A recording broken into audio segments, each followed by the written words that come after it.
पूछा है कि मैं शास्त्रों को जला डालने के लिए कहता हूं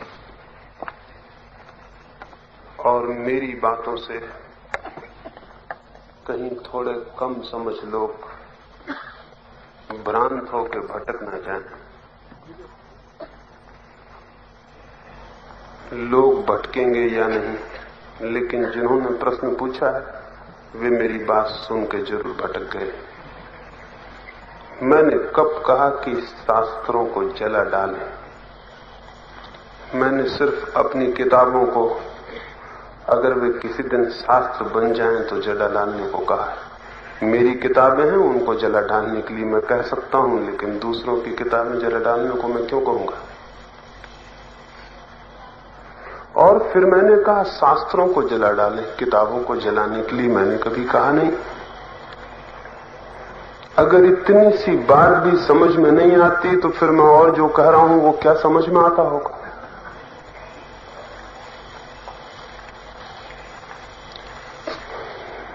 मनुष्य के जीवन में शास्त्र न रह जाएं, जरूर मैं चाहता हूं, क्योंकि किसी भी किताब को शास्त्र कहना मनुष्य के सत्य की खोज को चोट पहुंचाना, बाधा पहुंचाना। लेकिन हम शायद सुनते नहीं, या सुनते हैं तो पूर्व ग्रह से भरे हुए सुनते हैं। पहले से ही हमारा मन तैयार होता है।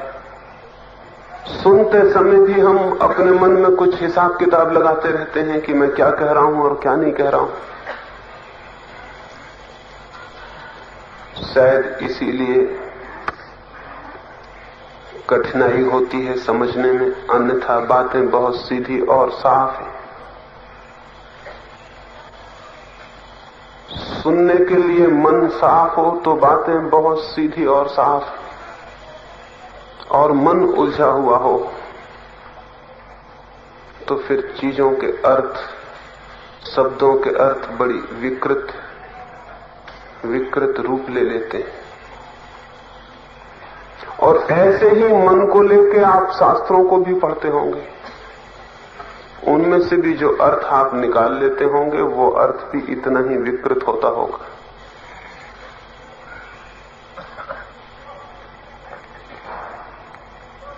शब्दों को समझने के लिए, विचारों को समझने के लिए एक बड़ा शांत, मौन, सुनने वाला मन चाहिए। वो हमारे पास नहीं है। हम पहले से ही बहुत भरे हुए हैं। ऐसा प्रतीत होता है कि आप मुझे सुन रहे हैं। जरूरी नहीं है आप मुझे सुन रहे हो, आप अपने को ही अपने भीतर सुन रहे होंगे। मेरी बातें भी सुनाई पड़ती हैं बीच बीच में, फिर आप अपनी बातें सुनने लगते हैं, फिर मेरी बातें सुनाई पड़ती हैं, और इस सब में इतना घोलमेल, इतना कंफ्यूजन पैदा हो जाता है कि जो आप मुझसे पूछते हैं अच्छा होता है कि अपने से ही पूछ लेते, क्योंकि अक्सर जो बातें मैंने नहीं कही उन्हीं के बाबत प्रश्न पूछ लिए जाते हैं, या जो मैंने समझाया उसके ही बाबत फिर किसी दूसरी शक्ल में प्रश्न मौजूद हो जाते हैं। सिर्फ आप चुप बैठे हैं और मैं बोल रहा हूं इसलिए आप सुन रहे हैं, इस भ्रांति में मत पड़ जाना।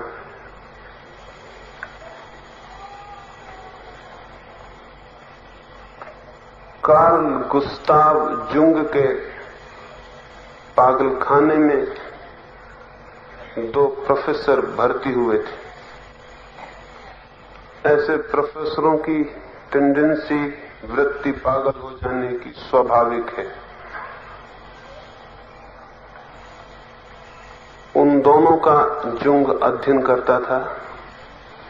खिड़की से छिप के एक दिन सुन रहा था उन दोनों की बातें, बहुत हैरान हो गया। वे दोनों बिल्कुल ही असंगत बातें कर रहे थे। दोनों की बातों में कोई भी संबंध न था। एक आकाश की बातें कर रहा था, दूसरा पाताल की। उन दोनों में कोई नाता नहीं था, उनमें कोई जोड़ नहीं था, उनमें कोई संगति नहीं थी। लेकिन एक और भी अजीब बात थी, ये तो स्वाभाविक था, दो पागल आदमी बातें करें तो उनकी बातों में संगति तालमेल नहीं हो सकता। लेकिन इससे भी आश्चर्य की बात थी कि जब एक बोलता था तो दूसरा चुप रहता था, जब दूसरा बोलना बंद करता था तब पहला बोलना शुरू करता था। लेकिन दोनों की बातों में कोई संबंध नहीं था। जो भीतर गया और उसने उनसे पूछा कि मित्रों, मैं बहुत हैरानी में हूं, जब एक बोलता है तो दूसरा चुप रहता है, क्यों? तो उन दोनों हंसे। उन्होंने कहा कि हम कन्वर्सेशन का नियम जानते, बातचीत का नियम हमें पता है। लेकिन उसने पूछा कि इतना जब तुम्हें पता है बातचीत का नियम, तो मैं ये भी देख रहा हूं कि जब एक बोलना बंद करता है तो जहां से बात छूटती है दूसरा न मालूम कहां से शुरू करता है, उससे छूटी गई बात का कोई संबंध नहीं होता। तो दोनों पागल हंसने लगे और उन्होंने कहा, क्या तुमने कभी भी कोई ऐसी बातचीत सुनी है जिसमें संबंध होता हो? जो लोग थोड़े ज्यादा सोफिस्टिकेटेड हैं, थोड़े से ज्यादा धोखा देने में कुशल हैं, वे इस तरह बातचीत शुरू करते हैं कि मालूम पड़ता है कि दोनों में संबंध है, लेकिन संबंध कोई भी नहीं होता है। क्योंकि जब एक बोलता है तब दूसरा अपने भीतर बोले चला जाता है। जब पहला बंद होता है दूसरा शुरू करता है, तो वो वहां से शुरू नहीं करता जहां से दूसरे ने बंद किया, वो वहां से शुरू करता है जहां उसके भीतर सिलसिला था। और तब सारी चीजें न मालूम क्या अर्थ ले लेती हैं। मुझे आप सुन रहे हैं तो ऐसा प्रश्न उठना बहुत कठिन है। और उन्हीं मित्र ने पूछा है कि आपकी बहुत सी बातें अनेक शास्त्रों से मिलती जुलती मालूम पड़ती हैं।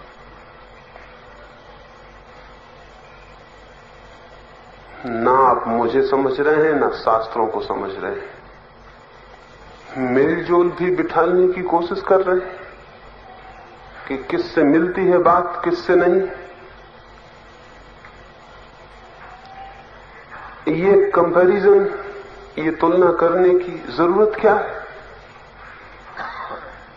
मैं सीधा आपसे बातें कर रहा हूं, इसमें बीच में और किसी को मेलने जोड़ने के लिए लाने की आवश्यकता क्या है?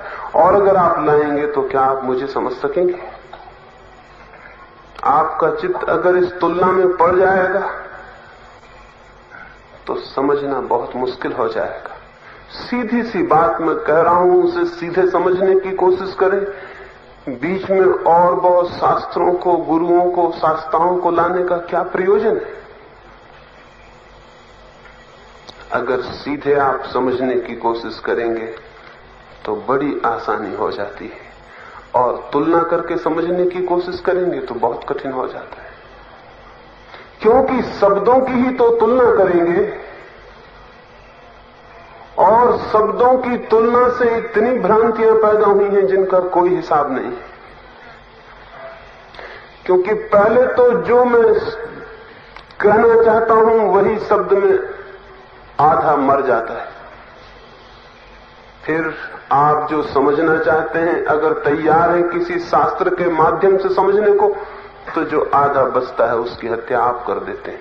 फिर शब्द बिल्कुल थोथा, चली हुई कारतूस की तरह आपके पास पहुंचता है जिसमें कोई प्राण नहीं रह जाते। समझने की कोशिश सीधी होनी चाहिए। आप एक गुलाब के फूल को देखते हैं तो आप जमाने भर के गुलाब के फूलों से तुलना करते हैं, तब उसको देखेंगे या कि सीधा देखेंगे? और क्या एक गुलाब के फूल की तुलना किसी भी दूसरे गुलाब के फूल से की जा सकती है? कोई जरूरत भी नहीं है, संभावना भी नहीं है। हर गुलाब का फूल अपनी तरह का फूल है, अनूठा है, अद्वितीय है, बेजोड़ है। छोटा सही, बड़ा सही, कैसा भी सही, वो अपने तरह का है। उसे आप दूसरे गुलाब के फूल से कैसे तौलिएगा?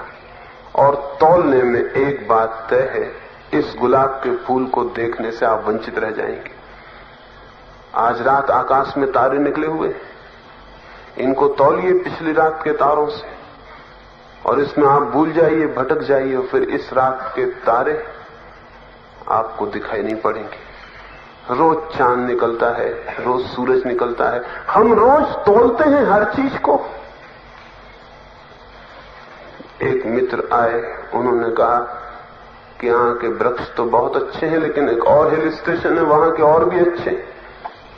मैंने उनसे कहा, इन वृक्षों को देखिए, ये जो आनंद दे सकते हो उसे पाइए, ये जो संदेश दे सकते हो उसे सुनिए, लेकिन और किसी पहाड़ी के वृक्षों को बीच में लाने का प्रयोजन क्या है?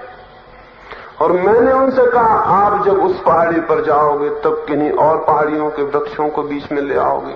ऐसे आप कभी भी सत्यों को सीधा नहीं देख सकेंगे। तुलना करने वाला मन कभी भी सीधा देखने में समर्थ नहीं रह जाता। और जो भी चीज देखनी हो सीधी देखनी चाहिए, बीच में किसी को लेने की और लाने की आवश्यकता नहीं है। आंखों पर जब किसी और चीज का पर्दा पड़ जाता है तो फिर हम देखते नहीं, हम सिर्फ तुलना करते रह जाते, और देखने से जो उपलब्ध हो सकता था उससे व्यर्थ ही वंचित हो जाते। तो मैं निवेदन करूंगा, तुलना क्यों करें? किसी दिन जब सत्य का अनुभव होगा, जीवन की प्रतीति होगी, तो जरूर आपको पता चल जाएगा कि हजारों हजारों लोगों को वो प्रतीति हुई है, और हजारों लोगों ने उस प्रतीति को शब्द देने के प्रयास किए। हजारों किताबों में वे शब्द लिखे हुए हैं, लेकिन जब आपको प्रतीति होगी तभी उन शब्दों का अर्थ भी आपके सामने प्रकट होगा और खुलेगा। उस प्रतीति के पहले उन शब्दों को आप पकड़ लेंगे तो न तो अर्थ खुलेगा, न रहस्य खुलेगा उनका, बल्कि उन शब्दों के पकड़ लेने के कारण जो अनुभव आपको हो सकता था सीधा, इमीडिएट, प्रत्यक्ष, वो भी आपको नहीं हो सकेगा। शब्दों का एक रोग है हमारे मन को, हम उन्हें पकड़ के इकट्ठा कर लेते हैं। जैसे हम धन इकट्ठा करते हैं, ऐसे ही हम शब्द इकट्ठे कर लेते हैं, और जितने ज्यादा शब्द हमारे मन पे इकट्ठे हो जाते हैं उतना चीजों को सीधा देखना कठिन हो जाता है। एक फकीर था नसरुद्दीन, एक घर में नौकरी करता था। उस घर के मालिक ने दूसरे दिन ही उसे कहा कि तुम बहुत अजीब आदमी हो, 3 अंडे खरीद कर लाने थे, तुम 3 बार बाजार गए। 3 अंडे एक ही बार में लाए जा सकते हैं, 3 बार जाने की कोई जरूरत नहीं है। बात बिल्कुल सीधी और साफ थी कि 3 अंडे खरीदने हो तो वो 1 अंडा खरीद के लाया, उसको रख के फिर गया, फिर दूसरा खरीद के लाया, फिर तीसरा खरीद के लाया। तो उसके मालिक ने कहा, ऐसे काम नहीं चलेगा, 3 बार जाने की जरूरत न थी, 1 बार जाना काफी था। कोई उस नौकर ने कहा, आप निश्चिंत रहें, मैंने आपका शब्द समझ लिया, आगे ऐसा ही होगा। 8 दिन बाद उसका मालिक बीमार पड़ा। उसने कहा, जाओ वैद्य को बुला लाओ। वो वैद्य को भी लाया और 8-10 आदमियों को और बुला लाया। उसके मालिक ने कहा, वैद्य तो ठीक है, लेकिन 8-10 आदमी कैसे? उसने कहा, मैंने सोचा कि वैद्य को ले चलूंगा, हाथ देखकर कहेगा फलानी दवा खरीद के लाओ। मैं ड्रगिस्ट को भी ले आया, एक केमिस्ट को भी ले लाया, दवा बेचने वाले को भी लाया। फिर मैंने सोचा दवा ने काम किया या न किया, आप बचे या न बचे, तो कब्र खोदने वालों को भी ले लाया। और आपने ही तो कहा था कि 3 अंडे 3 बार खरीदने जाने की कोई जरूरत नहीं है। शब्द को पकड़ लिया और फिर शब्द से ऐसा अर्थ भी निकल सकता है, कौन सी कठिनाई। मैंने कहा, मेरी किताबों को आग लगा देना अगर शास्त्र बन जाए। फौरन आप समझ गए कि मैंने कहा, जाओ शास्त्रों में आग लगा दो। 3 अंडे इकट्ठे खरीद लाए आप। थोड़ी भी तो समझ, थोड़ी भी तो सहानुभूति, थोड़ी भी तो सिंपैथेटिक अंडरस्टैंडिंग होनी चाहिए। क्या मैं कह रहा हूं शब्दों के शरीर को पकड़ लेंगे या थोड़ा उनकी आत्मा में भी झांकने की कोशिश करेंगे? अगर आत्मा में झांकने की कोशिश करेंगे तो ऐसा नहीं दिखाई पड़ेगा कि मैं शास्त्रों का विरोधी हूं। शायद मुझसे ज्यादा मित्र उनका कोई भी नहीं। दुश्मन तो वे ही हैं जो उनको पकड़ के बैठ गए। उनके कारण ही शास्त्रों के भी प्राण निकल गए और पकड़ने वालों के भी प्राण निकल गए। आप शास्त्रों से मुक्त हो जाएं तो एक दूसरी घटना भी घटेगी, शास्त्र आपसे मुक्त हो जाएंगे। एक म्यूचुअल इम्प्रिजनमेंट चल रहा है। हम शास्त्रों को पकड़े हुए हैं, शास्त्र हमको पकड़े हुए हैं। न शास्त्र इधर हिल सकते हैं न हम।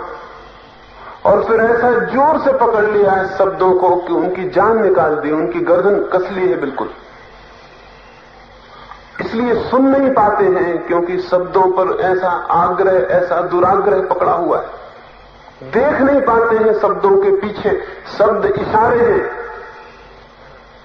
अगर मैं चांद को उंगली बताऊं और कहूं ये चांद है, आप मेरी उंगली पकड़ लें कि कहां है। आपने उंगली बताई थी, उंगली में चांद कहां है? मैं भी मुश्किल में पड़ जाऊंगा और आप भी। मैं कहूंगा क्षमा करें, कृपा करें, मेरी उंगली छोड़ें। उंगली से चांद दिखाया था, उंगली चांद नहीं थी। कभी भूल के नहीं कहा था कि उंगली चांद है, कहा था कि इधर चांद है। आपको उंगली दिखाई पड़ी, चांद तक तो आंख उठाने की कोशिश न की, उंगली पकड़ ली।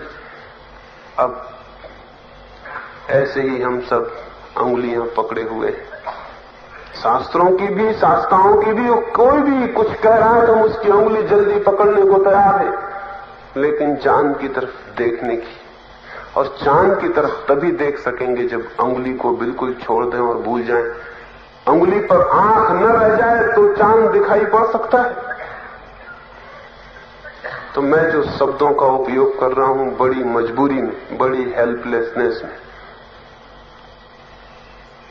बड़ी असहाय अवस्था है शब्दों का उपयोग करने में।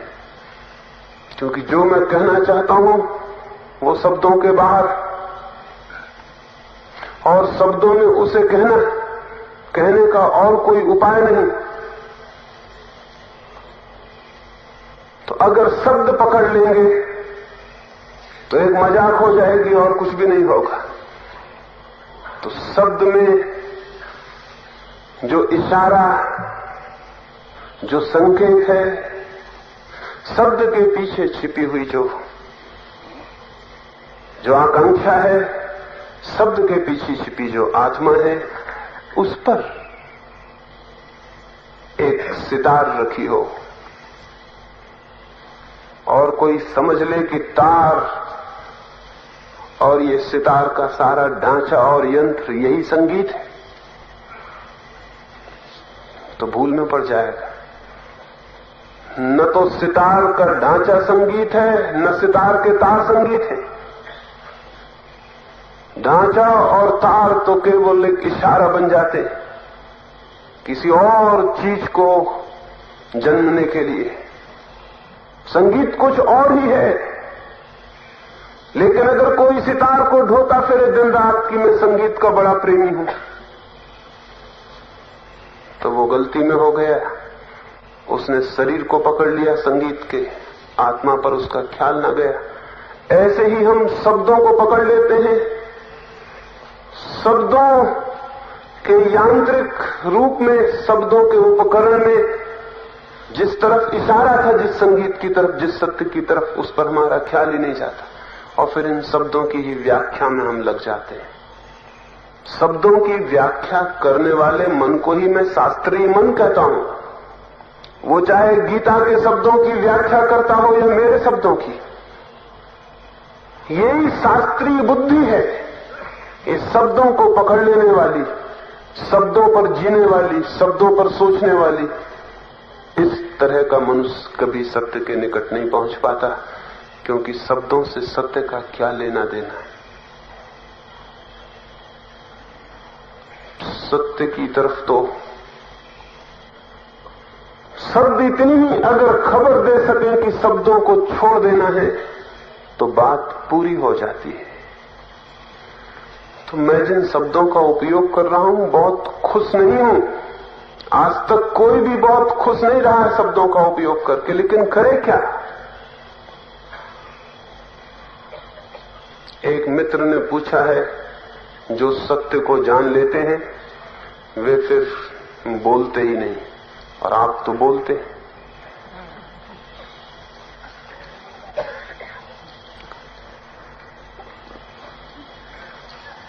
बड़ी मजेदार बात पूछी।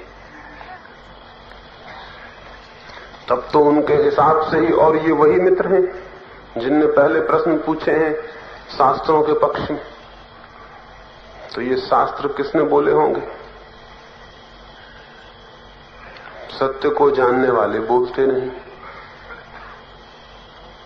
तो ये बुद्ध, महावीर, कृष्ण और क्राइस्ट जो बोलते हैं, ये तो सत्य को जानने वाले रहे नहीं। फिर सत्य को न बोलने वाले का पता कैसे लगा आपको, और कहां से? क्योंकि वो कभी बोला नहीं, उसका पता आपको लग सकता नहीं। कैसे खबर मिली आपको? क्या किसी आदमी को गूंगा देख के आप समझ लेंगे कि ये सत्य को उपलब्ध हो गया है? क्या किसी आदमी को चुपचाप बैठे देख के समझ लेंगे कि सत्य को उपलब्ध हो गया है? तब तो बड़ी आसान बात है। गूंगा होना भी कठिन नहीं, गूंगेपन को साधना भी कठिन नहीं, और 2-3 वर्ष चुप रह जाएं तो फिर बोल भी नहीं सकते चाहें तो भी, क्योंकि 2-3 वर्ष में बोलने का यंत्र फिर खराब हो जाता है। तब तो बड़ी आसान बात है। मामला सिर्फ बोलने के यंत्र को खराब करने का है, तो फिर सत्य को उपलब्ध आप हो जाएंगे। इतना आसान नहीं था, लेकिन हां, प्रश्न पूछने वाले मित्र जैसे सोचने वाले बहुत लोग हुए। कई लोग सोचते हैं आंख बंद कर लो, आंख फोड़ लो तो सत्य को उपलब्ध हो जाओगे। कोई सोचता है मुंह बंद कर लो, वाणी बंद कर लो तो सत्य को उपलब्ध हो जाओगे। कोई सोचता है कान बंद कर लो। जो और भी बहुत अग्रणी विचारक हैं वे सोचते हैं आत्मघाती कर लो तो सत्य को उपलब्ध हो जाओगे, क्योंकि तब सभी इंद्रियां बंद हो जाएंगी। बोलना तो एक ही इंद्री है, आत्मघात करने से सभी इंद्रियां बंद हो जाती। सो जल समाधि लेने वाले और मिट्टी में समाधि लेने वाले और मरने वालों का लंबा सिलसिला है, आत्महत्या करने वालों का, वे भी सत्य को उपलब्ध हो जाते हैं। बहुत अजीब बात है। सत्य को उपलब्ध होने से बोलने न बोलने का कोई भी संबंध नहीं है। सत्य को उपलब्ध हुए लोग नहीं बोले या बोले, इससे भी कोई संबंध नहीं है। एक बात तय है कि जिन्होंने भी सत्य को जाना, उन्हें बोलने में बड़ी कठिनाई हो गई, लेकिन उनकी दया और करुणा का ये कारण रहा होगा कि जिसे नहीं बोला जा सकता उसे भी उनने बोलने की कोशिश की है, चेष्टा की है। जो नहीं कहा जा सकता उस तरफ भी इशारे किए हैं। जिस तरफ आंखें नहीं उठाई जा सकती उस सूरज की तरफ भी खबर की है। उनकी पीड़ा को हम नहीं समझ सकते, वे कितनी पीड़ा से गुजरते होंगे ये कहना कठिन है, क्योंकि उनके सामने सबसे बड़ा पैराडॉक्स, सबसे बड़ी विरोधाभासी चीज खड़ी हो जाती है। कुछ उन्होंने जाना है और वो जाना हुआ लुट जाना चाहता है, बढ़ जाना चाहता है, लेकिन बांटने का कोई साधन हाथ में नहीं है। उसे कैसे बांटे, उसे कैसे लुटाते?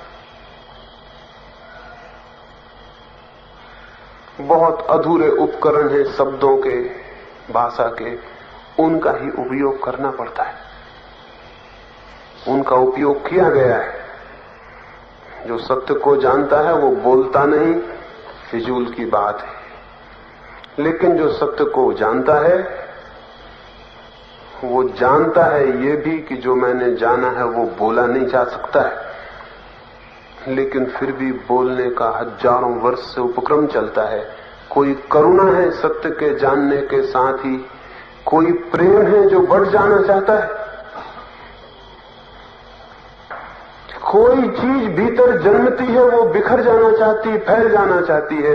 जैसे फूल खिलता है तो उसकी सुगंध हवाओं में लुट जाना चाहती है, दिया जलता है तो उसकी किरणें अंधेरे में दूर की यात्रा पर निकल जाती हैं।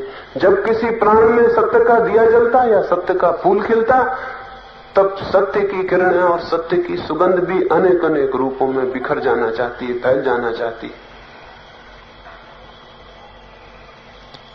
जिस जीवन में भी सत्य आया हो वो हजार हजार रूपों में प्रकट होना चाहता है। शब्द भी, चित्र भी, रंग भी, काव्य भी, न मालूम किन किन रूपों में वो प्रकट होना चाहता है, बढ़ जाना चाहता है। जब भी आनंद उपलब्ध होता है तो वो बंटना चाहता है। दुख और आनंद में यही फर्क है। दुख उपलब्ध होता है तो सिकुड़ता है आदमी, बंद होता है, अपने में क्लोज होता है। जब आप दुखी होते हैं तो आप द्वार बंद करके एक कोने में बैठ जाना चाहते हैं, नहीं चाहते कोई आए, कोई बोले, कोई मिले। दुख सिकुड़ता है। जब बहुत दुखी होते हैं तो नशा पी के बंद हो जाना चाहते हैं कि किसी का मुझे पता ही ना रहे कि कोई है।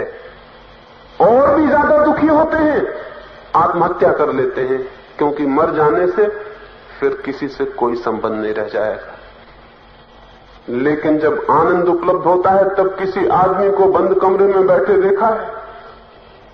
जब आनंद उपलब्ध होता है तो वो खोजने निकलता है, किसको दे दूं, कोई मिल जाए जिससे मैं शेयर कर लूं, जिसको भागीदार बना लूं। जो लोग जंगल भी भाग गए थे, अगर उनको वहां आनंद मिल गया तो भाग के वापस बस्ती में आ गए। महावीर जंगल में थे, बुद्ध जंगल में थे, फिर लौट के बस्ती में कैसे आ गए? कौन खींच लाया? आप, मैं, हम तो पहले भी बस्ती में रहते थे, वे बस्ती से भाग गए थे। लौट कैसे आए? कौन ले आया? भीतर एक आनंद का जब जन्म हुआ तो आनंद मांगने लगा, शेयर करो, बांटो। किसको बांटे? भागे बस्ती की तरफ, जहां लोग थे वहां जाके उनको कह देना होगा, वो किरणें उन तक पहुंचा देनी होंगी। बुद्ध जिस दिन मरे, सुबह ही हजारों भिक्षु इकट्ठे हो गए, उन्हें प्रेम करने वाले हजारों लोग। बुद्ध ने उनसे कहा कि आज अंतिम क्षण है मेरे जीवन के, अब मैं तुमसे विदा लेता हूं, और इसके पहले कि मैं विदा लूं और विलीन हो जाऊं अनंत में, कुछ तुम्हें पूछना हो पूछ लो।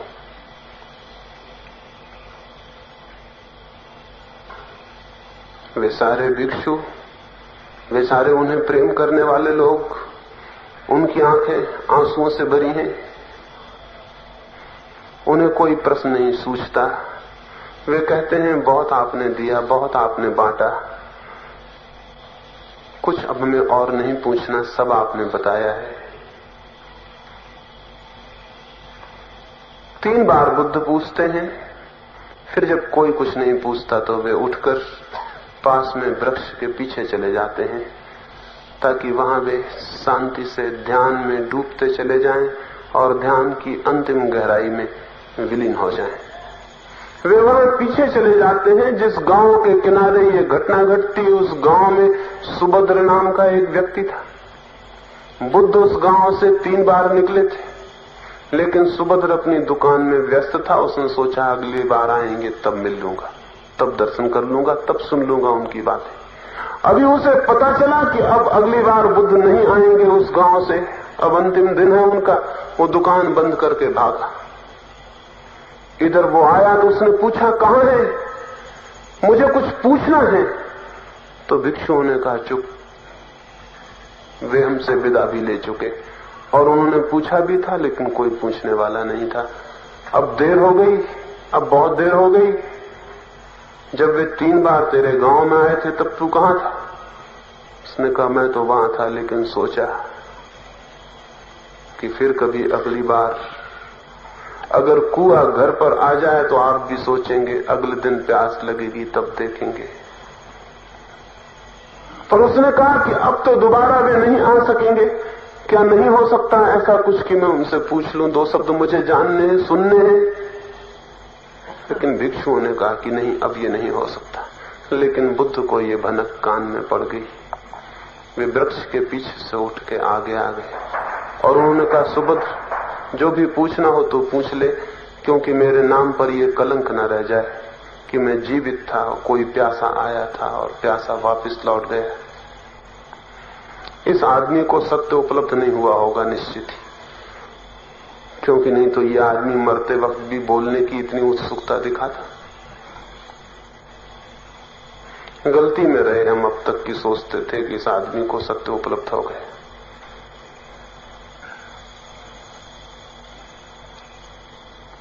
लेकिन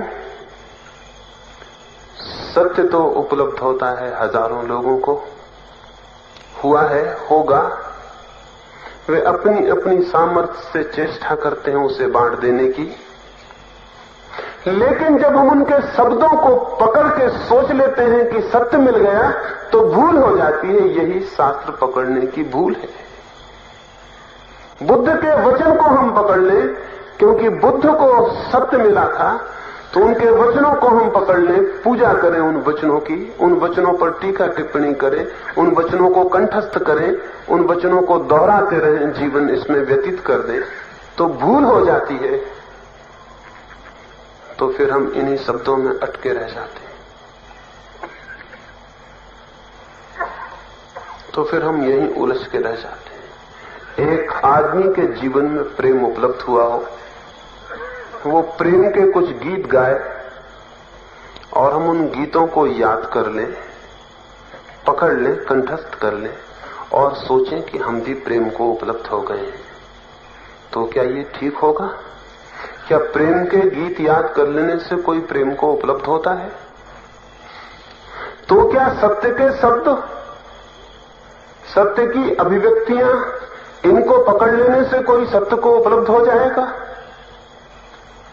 न तो प्रेम के गीत याद कर लेने से कोई प्रेम को पाता है और न सत्य के गीत याद कर लेने से कोई सत्य को पाता है। लेकिन जिसके जीवन में प्रेम आया था, हो सकता है गीतों में प्रेम बहा हो, उसने अपनी तरफ से गीतों में प्रेम का दान किया हो, उसने जो जाना था, उसने जो जिया था, वो बहा हो, उससे जरूर बहा था।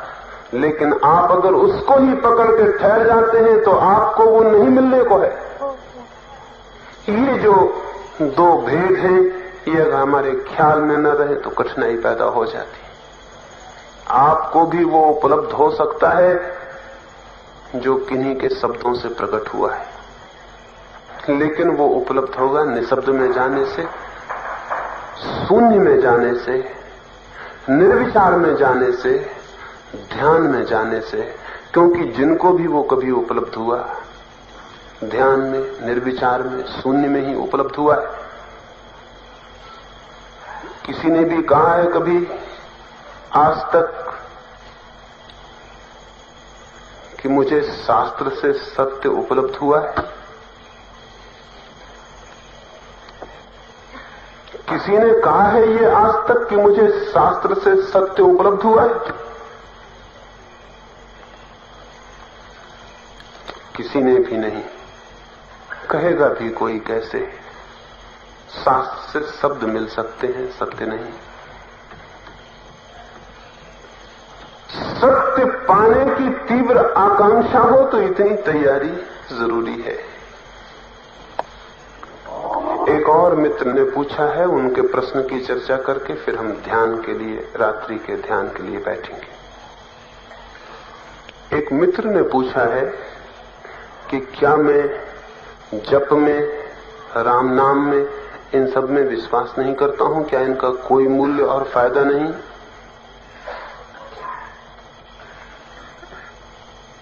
एक और ने पूछा है, क्या एकाग्रता और ध्यान एक ही चीजें नहीं है? थोड़ा इन पर चर्चा कर लें, उससे ध्यान को भी समझने में सुविधा होगी, फिर हम ध्यान के लिए बैठेंगे। पहली बात, ध्यान और एकाग्रता एक ही बात नहीं है, दोनों बड़ी भिन्न बातें हैं। एकाग्रता आत्म सम्मोहन की विधि है, सेल्फ हिप्नोसिस की, ऑटो हिप्नोसिस की, खुद को मूर्छित कर लेने का उपाय है। एकाग्रता, कंसंट्रेशन, खुद को मूर्छित कर लेने की विधि। ध्यान आत्मज्ञान की विधि। ध्यान है आत्मज्ञान की विधि और एकाग्रता है आत्ममूर्छा की। एकाग्रता है स्वयं को भूल जाने की विधि, ध्यान है स्वयं को जान लेने की। एकाग्रता है फॉरगेटफुलनेस, विस्मरण, ध्यान है रिमेंबरिंग, स्मृति। इसे थोड़ा समझ लेना जरूरी है।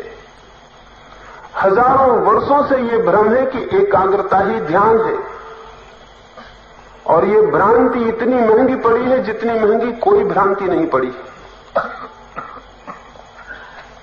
एकाग्रता का अर्थ है चित्त को किसी एक चीज पर रोकना, ठहराना।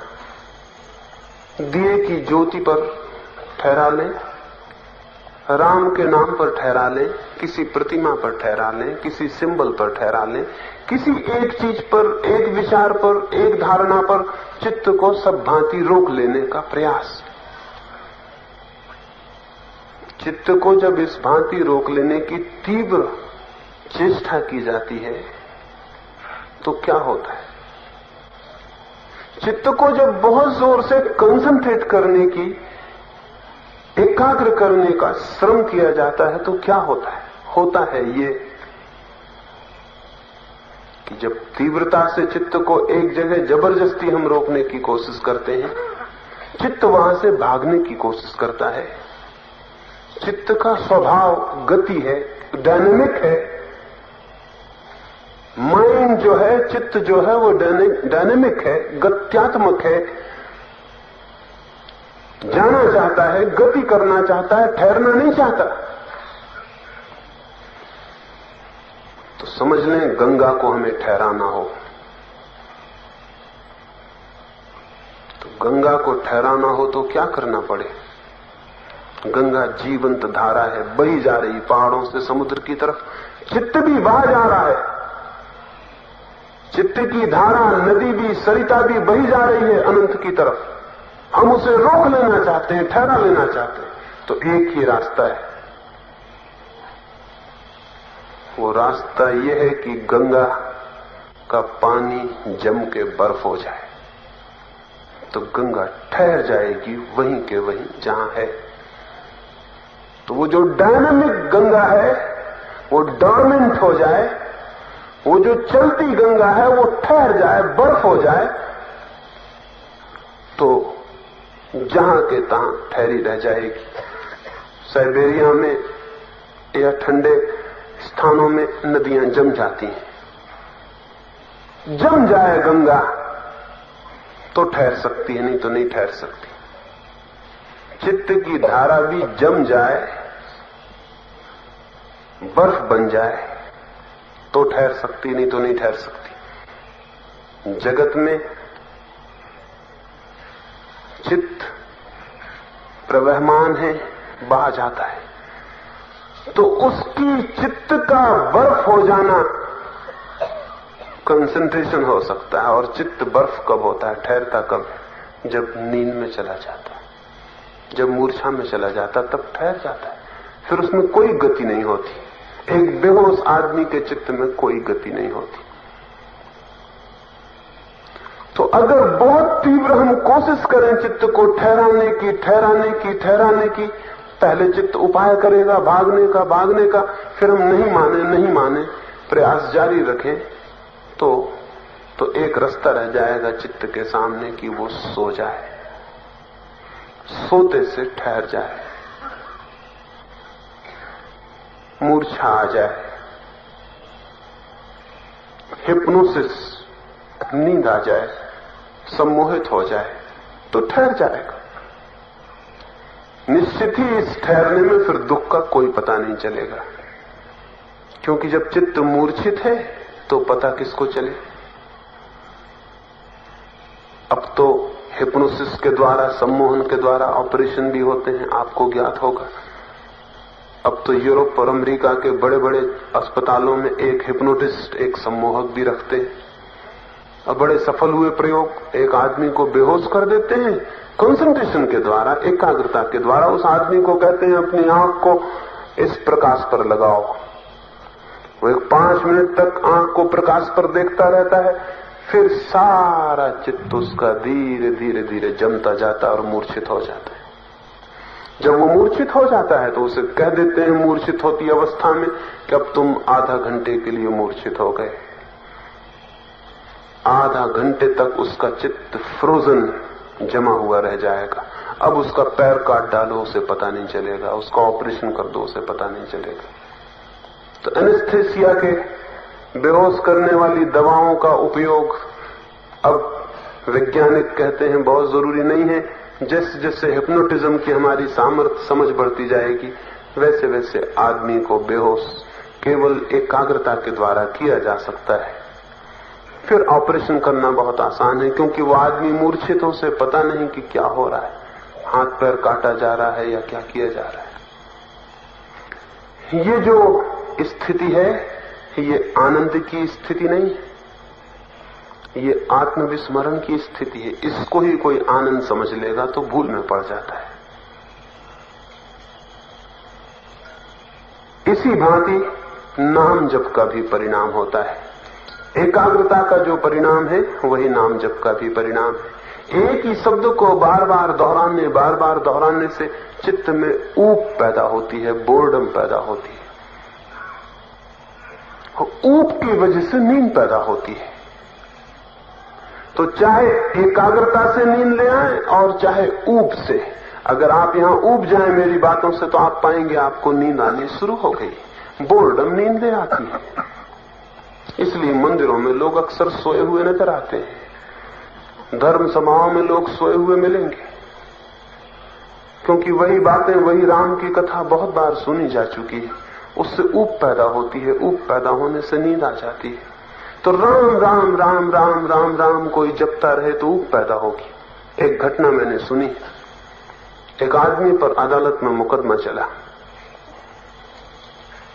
उसने एक स्त्री के सिर पर चोट कर दी थी और अकारण। एक बस में वो बैठा हुआ था, एक डबल डेकर बस में, 2 मंजिली बस में बैठा हुआ था नीचे की मंजिल में, और उसके पड़ोस में एक औरत बैठी हुई थी। अचानक उसने उस औरत के सिर पर हमला कर दिया।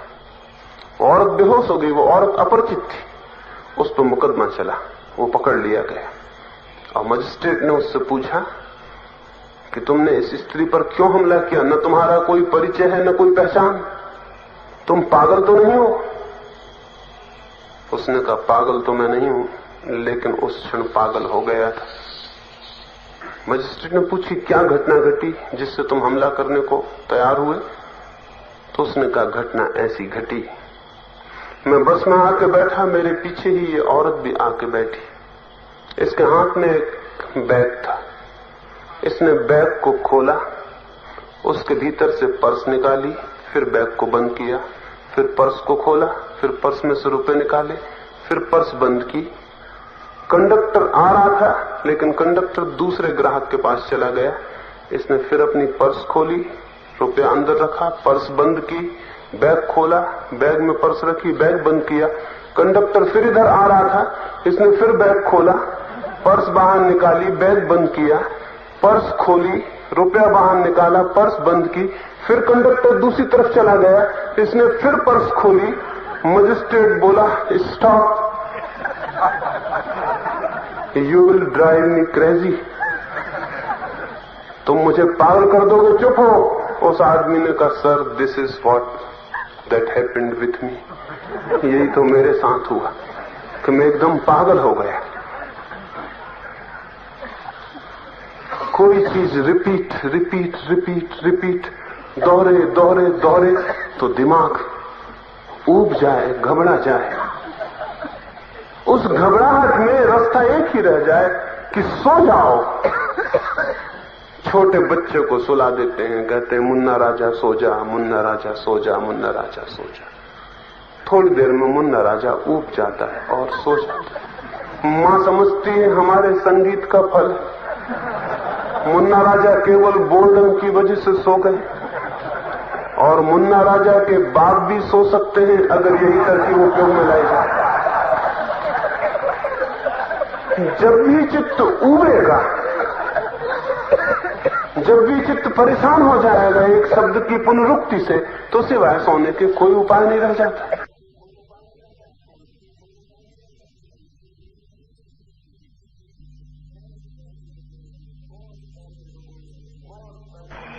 बहुत पहले लोगों ने ये तरकीब खोज ली थी, एक शब्द को पकड़ लो, दोहराए चले जाओ, ओम ओम ओम, दोहराए चले जाओ, राम राम राम, कोई भी शब्द, अल्लाह अल्लाह, सभी शब्द समान है, कोई भी शब्द दोहराए चले जाओ, दोहराते जाओ, खुद का मन बेचैन हो जाएगा, ऊब जाएगा, घबरा जाएगा। घबराहट में एक ही रास्ता रह जाएगा कि सो जाओ तो छुटकारा हो जाए इस परेशानी से। इस रिपीटिशन से मुक्ति का एक ही रास्ता है। कोई दूसरा कर रहा हो तो आप भाग के चले जाएं, कहीं खुद ही कर रहे हैं तो भागेंगे कहां? अगर दूसरा राम राम जप रहा हो तो हम अपने कान बंद कर लें, दूसरा राम राम जप रहा हो हम अपना रेडियो खोल लें, दूसरा राम राम जपता हो हम वो जगह छोड़ दें। लेकिन जब हम खुद ही जप रहे हो तो हमारा मन क्या करे, कहां जाए? उसके पास एक ही रास्ता है, वो नींद में चला जाए। ये नींद में चले जाना बचाव का उपाय है और कुछ भी नहीं। मन को परेशान करेंगे, मन बचना चाहेगा, आत्मरक्षा में मन सो जाएगा। ये सेल्फ डिफेंस है और कुछ नहीं। आप टार्चर कर रहे हैं, आप परेशान कर रहे हैं, तो आत्मरक्षा में मन एक ही रास्ता देखता है कि सो जाना उचित है, और मन सो जाता है। इस सोने में एक तरह का सुख मिलता है, और वो सुख यही है कि हमें दुखों का कोई पता नहीं चलता। जब हम बाहर आते हैं तो इतनी देर के लिए जो नींद पैदा हो गई,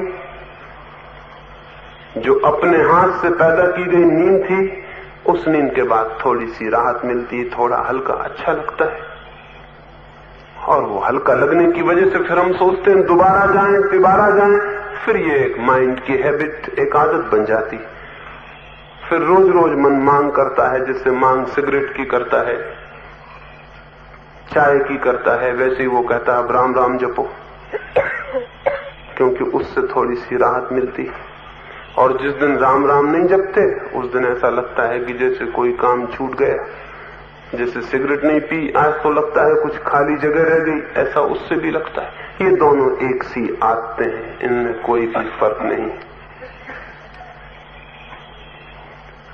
न तो जप न एकाग्रता ये मनुष्य को आत्मज्ञान में नहीं ले जाते हैं। आत्मज्ञान में तो ले जाता है ध्यान, और ध्यान का अर्थ है परिपूर्ण चैतन्य, जागरूकता, कॉन्शसनेस, बेहोशी नहीं, नींद नहीं, होश। जितना ज्यादा मेरे भीतर जागरूक होता जाए चैतन्य, जितना अलर्ट, जितना अवेयर, जितना बोधपूर्ण, उतना मेरे भीतर क्या है उसकी जानने की दिशा, जानने की सामर्थ्य, जानने की पात्रता मुझे उपलब्ध होती चली जाती है। इतना जाग जाना है भीतर कि भीतर एक कोना भी न रह जाए अनजाना, अपरिचित, भीतर एक अंधेरे का कण भी न रह जाए। इतना जाग जाना है कि सब हो जाए आलोकित, सब भीतर प्रकाश से भर जाए, होश से भर जाए। एक एक कोना मेरे चित्त का मुझसे परिचित हो जाए। जिस दिन टोटल माइंड, जिस दिन पूरा चित्त जान लिया जाता है, सिर्फ कॉन्शियस माइंड नहीं, टोटल, सिर्फ चेतन मन नहीं, अचेतन भी, वो जो छिपा है अनकॉन्शियस वो भी। जिस दिन पूरा मन जिस दिन जान लिया जाता है, उस दिन जीवन के सारे रहस्यों के द्वार खुल जाते हैं। पूरे मन के प्रति जाग जाना और जान लिया जाना पूरे मन का ध्यान। तो ध्यान तो सोने की तरकीब नहीं है, जागने की तरकीब है। और एकाग्रता और नाम जप इत्यादि सोने की तरकीबें, जागने की नहीं।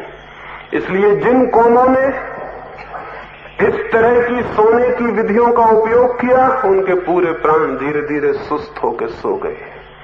उनके जीवन में जागरण की प्रफुल्लता, जागरण की ऊर्जा और शक्ति दिखाई पड़नी बंद हो गई।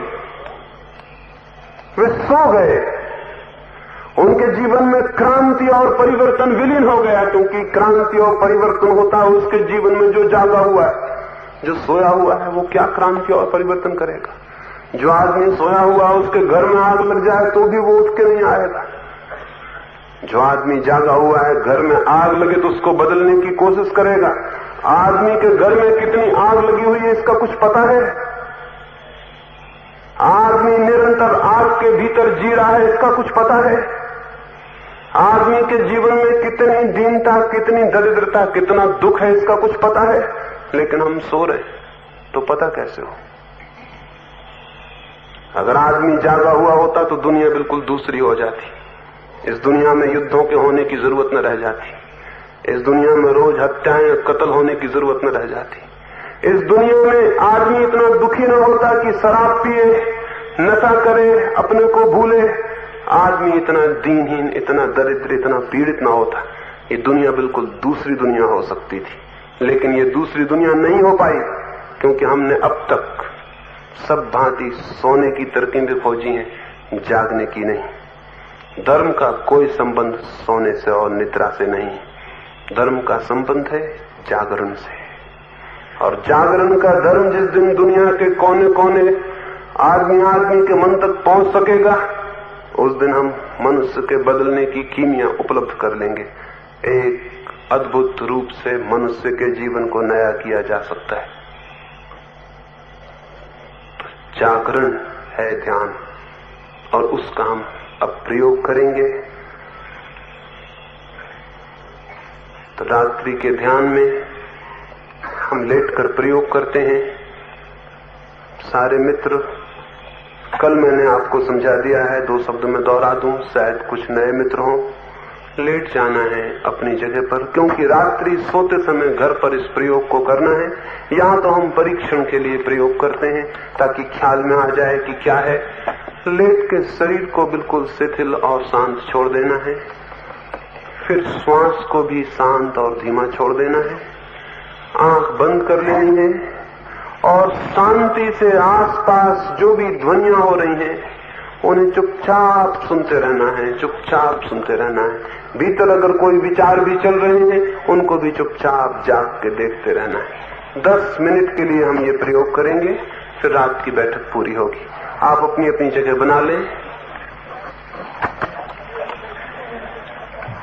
जल्दी, चुपचाप, बिना बात किए।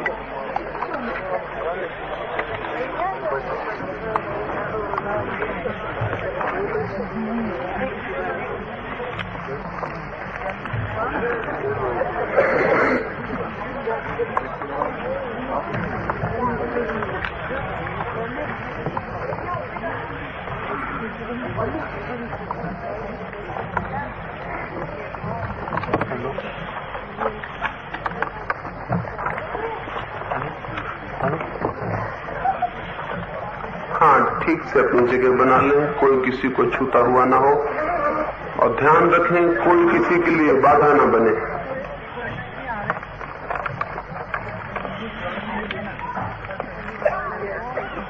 बातचीत ना करें।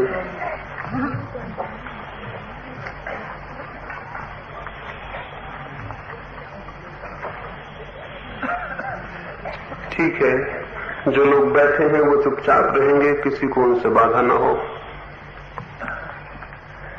अब ये प्रकाश बुझा दिया जाएगा।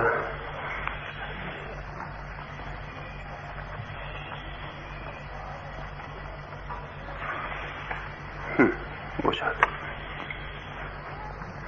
अपनी अपनी जगह शांति से लेट जाएं।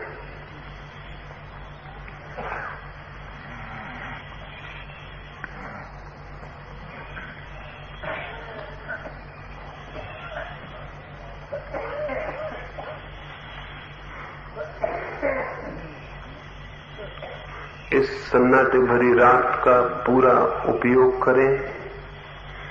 इस मौके का पूरा अनुभव लें।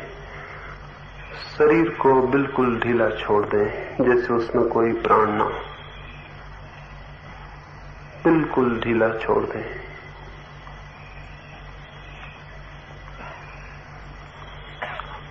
शरीर के साथ ऐसा अनुभव करें कि शरीर बिल्कुल शिथिल होता जा रहा है। शरीर शिथिल हो रहा है। शरीर शिथिल हो रहा है। शरीर शिथिल हो रहा है। बिल्कुल ढीला छोड़ दें। शरीर को बिल्कुल छोड़ दें, जैसे शरीर है ही नहीं। श्वास को भी ढीला छोड़ दें। अपने आप श्वास धीमी होती जाएगी। श्वास धीमी हो रही है। श्वास शांत हो रही है।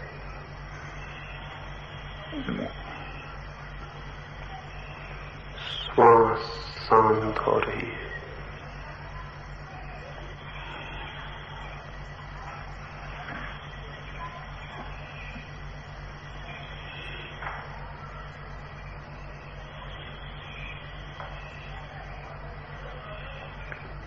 श्वास शांत हो रही है। वहां कोई बात न करे। श्वास शांत हो रही है।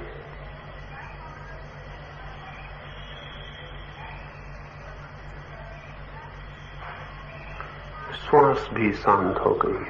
अब भीतर बिल्कुल मौन से बाहर की कोई भी आवाज सुनाई पड़ती हो तो चुपचाप सुने। झिंगुर बोल रहे हैं, कोई पक्षी बोलेगा। बिल्कुल मौन सुनते रहें। सुनते सुनते ही मन शांत होता जाता है। सुने। मौन सुनते रहें। 10 मिनट के लिए चुपचाप सुनते रहें। होश से भरे हुए अलर्ट सुनते रहें। सुने।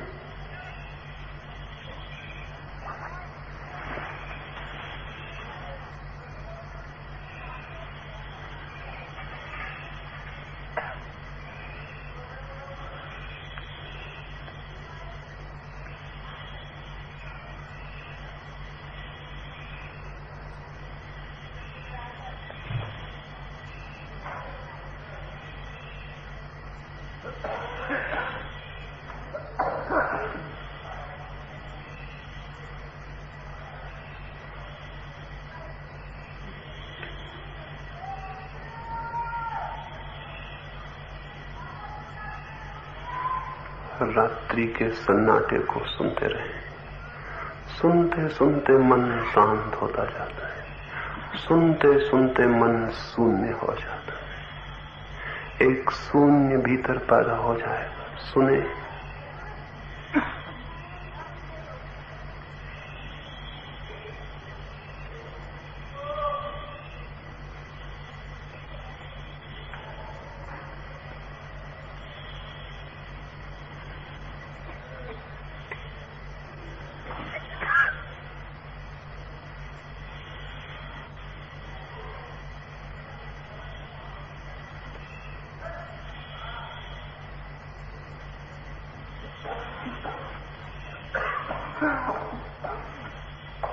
मन शांत हो रहा है।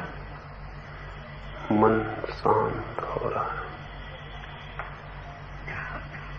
मन शांत हो रहा है। मन शांत हो रहा है।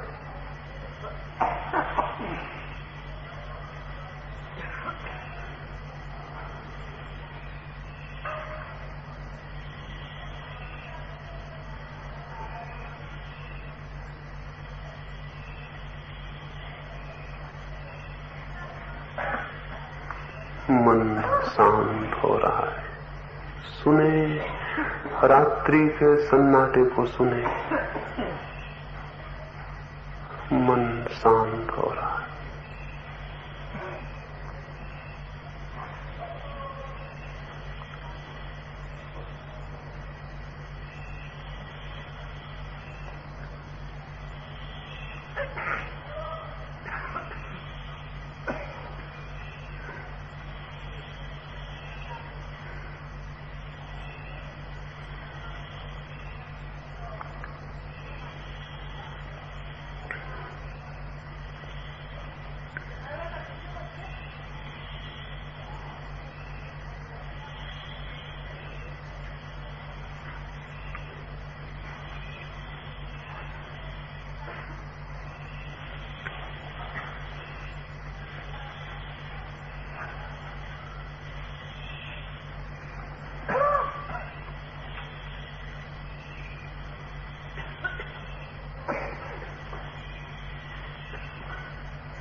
मन बिल्कुल शांत हो रहा है।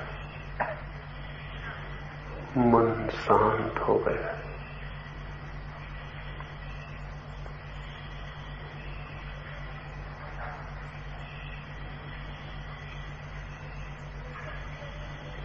मन शांत हो गया।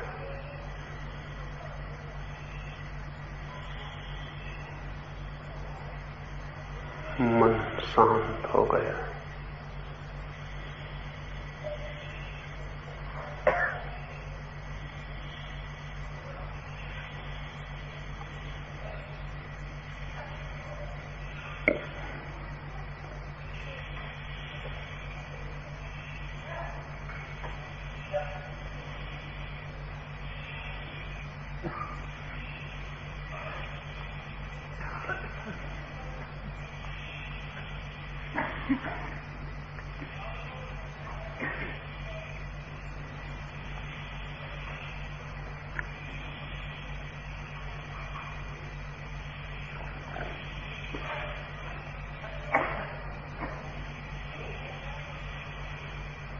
मन एक अपूर्व शांति में पहुंच गया। अनुभव करें,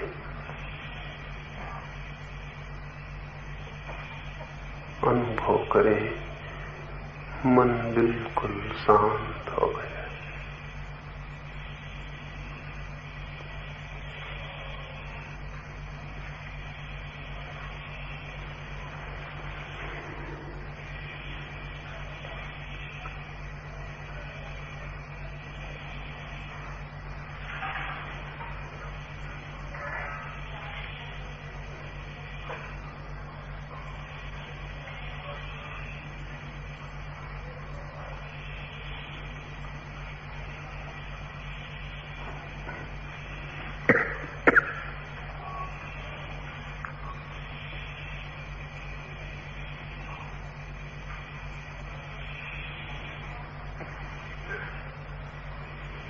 मन शांत हो गया है, बिल्कुल शांत।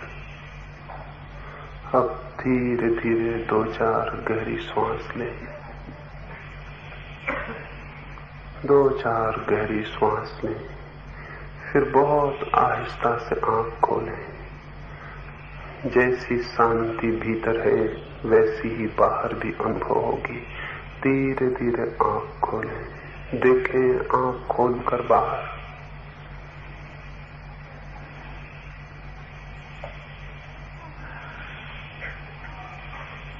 फिर आहिस्ता से बहुत धीरे धीरे उठाएं। उठ के चुपचाप बिना बात किए अपनी जगह पर बैठ जाएं। धीरे धीरे अपनी जगह शांति से बैठ जाएं।